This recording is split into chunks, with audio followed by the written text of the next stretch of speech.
Just straight up, who here would eat human flesh if it was like already seared and offered to you? Yes. It depends on if it's ethical. Yes. Dude, we used to love doing that shit. That's why there's no mummies in Europe. People, we fucking ate all the mummies, dude. We ate all the mummies and we drank embalming fluid. Like, we love that shit. We like eating other humans.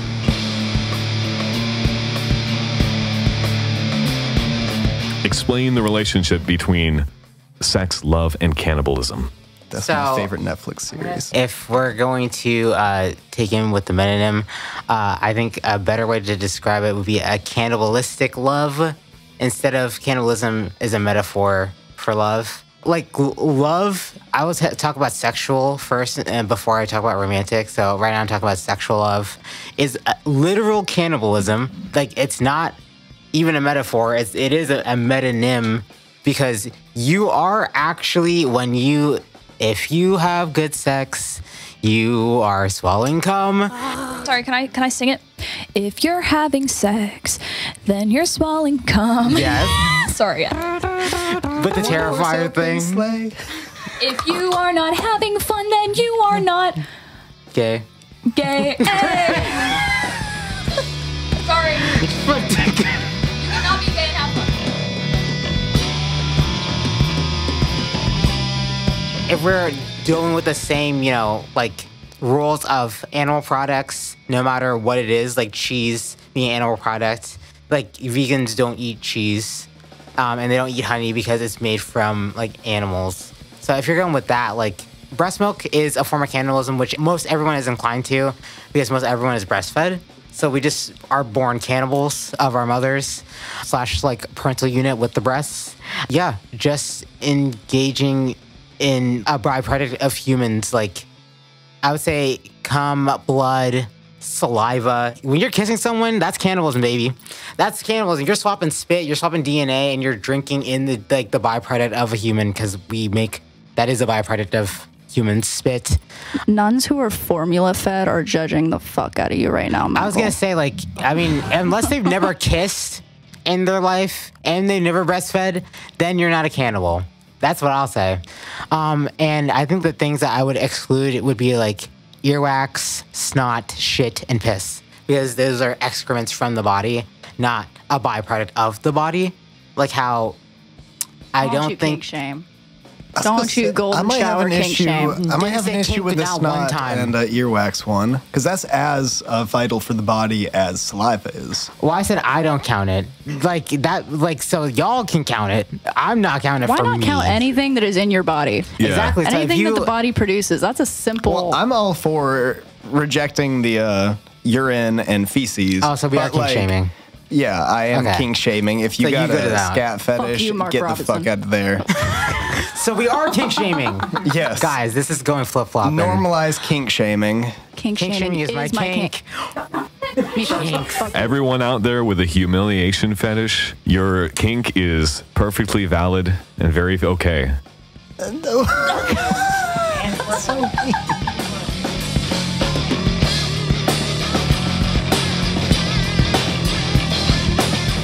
I've got the psychoanalytic take on this. So I just gave Alli the book on this subject. Of course you have the book on this subject. Yes, there is a book. Anti-Oedipus. Part of the reason we can draw comparisons between all these things, it's not that sex reminds you of your mother. It's that our entire life is built around bodily flows. That's just kind of the nature of existence. We're all born to drink, forced to piss, so to speak. Go with the flow. Literally. Humans evolved to enjoy putting things in our mouth on principle. And there's 1,000 different ways you can have fun sucking on something. Take fries and ranch, for example.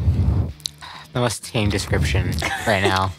I was going to go with huffing the bong with the homies. Sucking on chili dogs. That's homoerotic. Outside that tasty freeze. I'm sorry. Yeah, Don't you smoke mean... circles are erotic. Don't you mean boofing the bong? No. No, I don't. That is inverting the machine flow of the human body. Yeah. I don't think anyone's boofing John the bong. Cena boofed in blockers. Terminology changes. Let's all boof. If you pass somebody the bong and say, hey, you want to hit the boof? That's now socially acceptable to say, and you're not referring to actually the process of boofing. Metonym. That's you trying to say that your drink is a vape. Pass and the you boof. thinking that if you say that it's a vape, then it's a vape. Oh, yeah, I'll pass like a drink to somebody and say, you want a huff of this? And they'll be like, yeah. And they'll like take a huff of it, but it's like you're drinking it, but it's just changing terminology for what flows better. Hey, boss man, you want to hit this one real fast? Boofing involves the sucking of a weed object through a hole. Boss man, you want the mouth boof?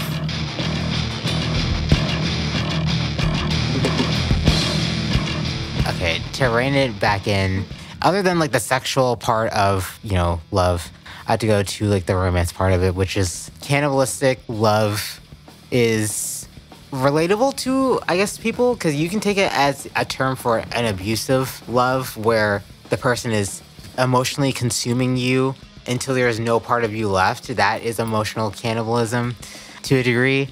It can also mean like a good thing. It can mean a positive thing as well. Because cannibalism doesn't have to be negative, referring to like emotions. Like cannibalistic can just mean like you taking in that person and that person then becoming you, which is also what cannibalism does, because that's what eating does in a way as well. MGK. Megan Fox. Oh, God.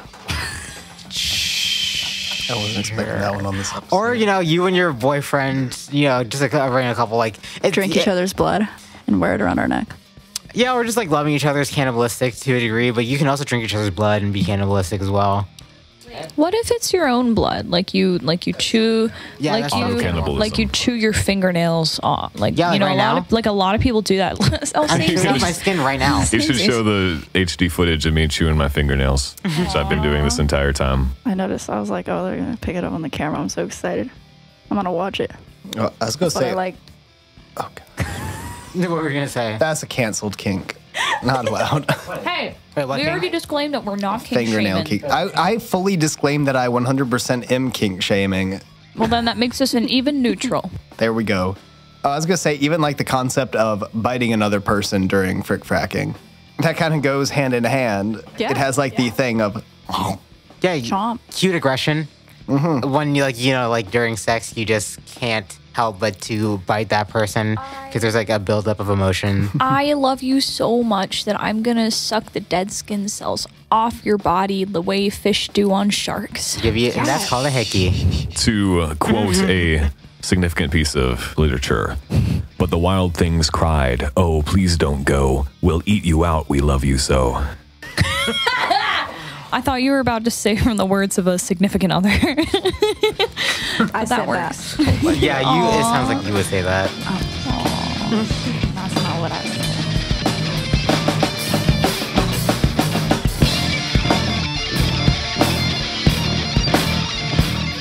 said.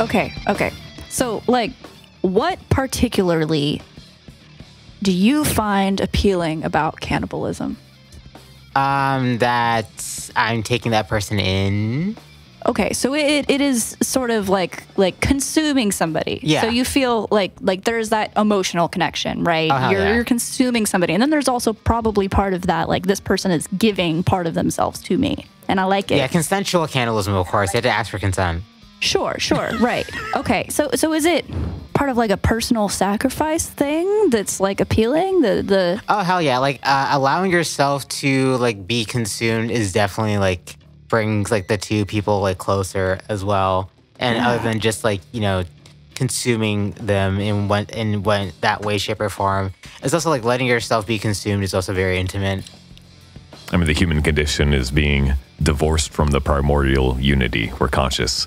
We're forced to think about ourselves as separate from our environment, but by like exchanging, by taking someone else into you in a literal sense, you're like joining in union, breaking down this barrier between self and other. Oh my God, so marriage is a metaphor. for cannibalism. I was going to say it. Well, so part of the whole, like, these are not like confirmed things, but like why kissing is such a big thing for humans is the saliva swapping.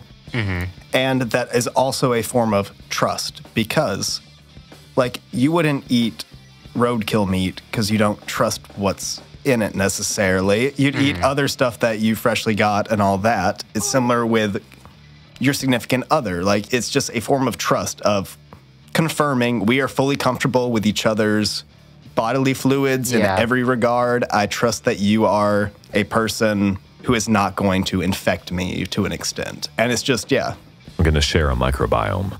Yeah, you're connecting your microbiomes and all that everything through this swapping of fluids. And it's just, like, just physiologically bonds you better. It's like getting used to somebody's, like, pheromones and scents. It's just I'm now used to your actual cells in your body, and my body's adapted to it. And this is also one of the reasons for the cannibalism taboo. Like, humans are likely to carry diseases that will infect humans. Yeah. Same reason why a lot of religions have things against eating pork. It's because pigs have very similar, like, internal structures to humans. They carry a lot of the same diseases that we can get. It is this concern over disease and this sense of, like you said, trust. It's a pact. Covenant, so to speak. I consume your saliva. I trust you're not going to kill me. I trust your saliva is not going to kill me. You might actually, but... Okay, perfect. I was about to say.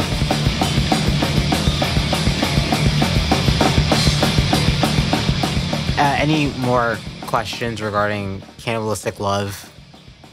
I had one thing I wanted to bring up, because probably the most culturally significant example of cannibalistic love is the Last Supper and the Eucharist. Okay. The ultimate symbol of God's love is the sacrifice of his son. And part of the terms of this sacrifice, the covenants regarding our health and our longevity, is we need to eat Jesus, drink his blood. Eat his body, eat his flesh, sorry, and drink his blood. And it's also supposed to symbolize, like, his love flowing into you, which, not to get a little sacrificial, but I guess it would be I don't know if it would be like a metaphor for, like, the Holy Spirit coming within you, being, like, consumed by the Holy Spirit, being possessed by the Holy Spirit, and also, like, contributing with, like, you know, drinking his blood and eating his flesh is supposed to be, like, you know, his love is flowing into you. It's also going back to, like, the sharing saliva and, like, I trust you. It's like a representation of I trust you being within me. I have full faith in you. Yeah. As, like, an idea and the thing you're saying. I don't know. Sorry, I just thought of that. Well, I mean, that goes hand in hand with it being wine, first of all, because wine was a purified alcoholic beverage. Wine was safer than most forms of water, because it had to go through this whole process to, ferment it, which the fermentation process made it much safer to drink. And that's why wine is the blood, because why didn't he just say, this juice here is the blood of Christ? No, because wine was the more purified, better for you version of juice at that point. This grimy Dead Sea salt water is my blood poured out for you. No. Yeah, no. Only the best for his children, I guess, was for Jesus. Which is also interesting because, you know, him turning water into wine, it was actually, like, a better alternative. Probably the water was actually contaminated. It is a metaphor for purification of, not metaphor, but he is, showing he is purifying this item. It's not just saying, hey, y'all, let's get drunk. It's like, let's turn the fuck up. Granted, I've got my own theories about how getting crunk brings you closer to God. That's Dionysus for you. Yes. Yeah, it's a very Dionysian episode for sure.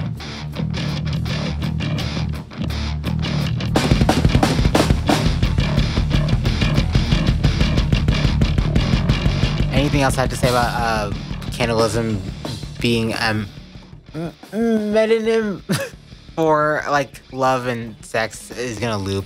It's quite literal. Everyone be doing it unless you're asexual / aromantic. And it's a normalized thing, and it's not, I'm not even trying to say it to, like, make it seem like, ha, got your ass, you're a cannibal now. It's just cannibalism doesn't just have to be about killing a person. Right. I understand how one thing leads to another. Yeah. That's the truth. Mm-hmm. And yeah, it is very true. We come into this world as cannibals. Yes, we do. Cannibals of our mothers. We drink titty milk. Some people feed the umbilical cord to their babies or they consume it. Some people eat their placenta. Yeah. This is literally what Uzumaki was trying to tell us with the babies getting... Okay, sorry, I'm not going to spoil it. Anyways, but, like, yeah, just read it. They're telling us really important, like, to be scared of spirals. It's just Uzumaki's a metaphor for why you shouldn't spiral. Stay calm and collected. And at the end of the day, it'll be okay. But if you spiral... That's exactly what Jane said. Stay calm, carry on, and go with the flow.